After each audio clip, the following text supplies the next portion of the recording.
अस्सलामु अलैकुम। Physical chemistry के हवाले से हम केमिकल काइनेटिक्स के चैप्टर का आगाज़ किए हुए हैं और लास्ट लेक्चर में हमने डिस्कस किए थे method for the determination of order of reaction. तो लास्ट टाइम हमने डिस्कस किया इंटीग्रेशन मेथड और ग्राफिकल मेथड, और आज हम डिस्कस करने वाले हैं want of differential method for the determination of order of reaction. तो जानते हैं कि वांट ऑफ डिफरेंशियल मेथड किस तरह से हमारी मदद करता है कि हम किसी भी रिएक्शन के लिए ऑर्डर ऑफ रिएक्शन को मालूम कर सकें। तो फ़र्ज़ किया हमारे पास एक रिएक्शन है जिसमें रिएक्टेंट है A, जिसके नंबर ऑफ मोल्स हैं N।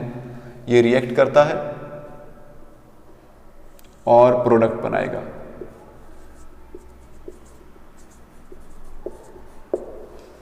प्रोडक्ट P बनाया फ़र्ज़ किया इसने। इसके लिए रेट ऑफ रिएक्शन किसके प्रोपोर्शनल होगा? Rate of reaction is proportional to molar concentration of A, और पावर में लिखेंगे N। ठीक है जी। और rate is equal to K into A power N। ये मोलर कंसंट्रेशन ऑफ A और इसकी पावर में N मोल्स। अब रेट किसके इक्वल होता है? अगर हम रेट की बात कर रहे हैं तो जारी बात है रिएक्शन में जब रिएक्टेंट कंज्यूम होना शुरू हो जाएंगे तो रेट इक्वल होगा dx ओवर dt, और ये किसके इक्वल होगा जी? k इंटू A और पावर में लिखा n। ठीक है जी। तो dx over dt is equal to, हम इसको दोबारा लिख लेते हैं यहाँ पे, dx over dt is equal to k molar concentration of A power n। इसी तरह से अब हम यहां पर इनके लिए लॉग लेंगे। ठीक है, तो log of dx over dt is equal to, अब इस पूरी वैल्यू का लॉग लेते हैं, लॉग ऑफ k A की मोलर कंसंट्रेशन और पावर में n लिखा। ठीक है, जब इसका लॉग लेंगे तो क्या बनेगा जी? Log of dx over dt is equal to log of k plus formula का लॉग ऑफ, और ये सॉरी पावर जो है पहले आ जाएगी, तो n लॉग ऑफ a। ये हमारे पास फॉर्मूला होगा जिसमें हम रेट ऑफ रिएक्शन और A की वैल्यू को जानते हुए क्या मालूम कर सकते हैं? किसी भी रिएक्शन के लिए ऑर्डर मालूम कर सकते हैं। तो ये इक्वेशन बज़ाहिर आपको इक्वेशन ऑफ स्ट्रेट लाइन की तरह ही लग रही होगी कि y is equal to c plus m और ये x। इसके मुताबिक तो हम फिर ग्राफ भी बना सकते हैं, तो बिल्कुल ग्राफ बना रहे हैं हम इसके लिए। तो ग्राफिकली कैसे एक्सप्लेन करेंगे? y एक्सिस पे ये लिखेंगे log of dx divide by dt। ठीक है, और x एक्सिस पे क्या लेंगे? log of a।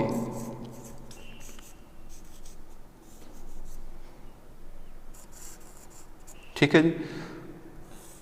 ये हमारे पास जाहिर बात है पॉजिटिव वैल्यू है, m की वैल्यू पॉजिटिव है, तो ये जो लाइन है ऊपर की तरफ मूव करेगी। ठीक है, और इसके अलावा स्लोप किसके इक्वल होगी? फर्ज की हम स्लोप मालूम करना चाहते हैं, तो स्लोप इक्वल होगी n के। जाहिर बात है जो m है वो स्लोप को रिप्रेजेंट करेगा यहाँ पर। तो इस तरह से हम इसके लिए ग्राफ भी बना सकते हैं और इसके लिए स्लोप को भी बयान करते हैं। तो हमने कहा कि हम इनिशियल रेट के लिए, यानी इसका बेनिफिट क्या है वांट ऑफ डिफरेंशियल मेथड का? इसका बेनिफिट ये है कि हम इनिशियल रेट के ज़रिए से भी इसको मालूम कर सकते हैं। तो इनिशियल रेट की जब हम बात करते हैं ना, तो यहाँ पे आपको क्या लिखना होगा? इस तरह से ये नॉट का साइन आपको यहाँ पे लिखना होगा। ठीक है, यहाँ पे, और इसके अलावा यहाँ पर भी आप नॉट का साइन लगाएंगे इस तरह से। तो ये आप किसके लिए मालूम कर सकते हैं? इनिशियल रेट भी आप यहाँ पर मालूम कर सकते हैं। तो यहाँ पर भी नॉट का साइन लगाएंगे। ये देखिए, अगर आप ऐसा करते चले जाएंगे तो फिर क्या होगा? तो ये हम इस तरह से इनिशियल रेट को भी मालूम कर सकते हैं। ये इसका बेनिफिट है। इसके अलावा अगर हम सेकेंड ऑर्डर रिएक्शन की तरफ चलें, यानी इसकी मज़ीद वजाहत करना चाहें, तो फिर कैसे कर सकते हैं? फ़र्ज़ किया हमारे पास एक रिएक्शन है जिसमें n मोल ऑफ A और m मोल ऑफ B ये मिलकर प्रोडक्ट बना रहे हैं। तो अब इसके लिए वॉन हॉफ इक्वेशन कैसे मददगार साबित होगी? तो देखें यहाँ पर हम ऐसा करेंगे, हम ये मान लेते हैं, पर पहले तो हम इसका रेट ऑफ रिएक्शन लिख लेते हैं ताकि हम बात को आसान कर सकें। Rate is proportional to molar concentration of A, power में n लिखेंगे, इस तरह से molar concentration of B, power में m लिखेंगे। ठीक है, इनिशियल रेट के लिए भी हम उसको बाद में कन्वर्ट कर लेंगे, लेकिन फिलहाल आप इसको सिंपल लिखें। तो rate is directly proportional to molar concentration of A and molar concentration of B. तो रेट इज इक्वल टू, यहां पर हम क्या लिखेंगे जी, dx divide by dt is equal to k into A molar concentration और उसकी पावर में n लिखा, इस तरह से b की मोलर कंसंट्रेशन और उसकी पावर में m लिखा हमने। ठीक है, तो हम यहाँ पे इस तरह से लिख सकते हैं कि dx over dt is equal to k molar concentration of a, power में n लिखेंगे, molar concentration of b, power में m लिखेंगे। ठीक है जी। अब उसके बाद, अब यहाँ पर तो दो रिएक्टेंट है, इसके लिए तो रेट को मालूम करना बहुत डिफिकल्ट हो जाएगा। तो हम ऐसा करते हैं कि इस रिएक्शन में जिसमें दो रिएक्टेंट मतलब इस्तेमाल हो रहे हैं, हम एक रिएक्टेंट की कंसंट्रेशन को कांस्टेंट रख लेते हैं और एक रिएक्टेंट की कंसंट्रेशन को वेरी करके देखते हैं। तो अगर उसकी कंसंट्रेशन कांस्टेंट है तो हम एक नया कांस्टेंट के और बी के लिए, फर्ज के हम बी की कंसंट्रेशन को कांस्टेंट कर रहे हैं, ए की कंसंट्रेशन को वेरी करके देख रहे हैं, तो फिर क्या होगा, हम लिख लेते हैं dx divide by dt is equal to k prime molar concentration of a और इसकी पावर में हमने n लिखा। तो ये b पावर m और ये k कहाँ गया, तो हमने कहा कि k prime is equal to k molar concentration of b power में m, यानी इसकी जगह पे हमने एक नया कांस्टेंट k प्राइम लिख दिया।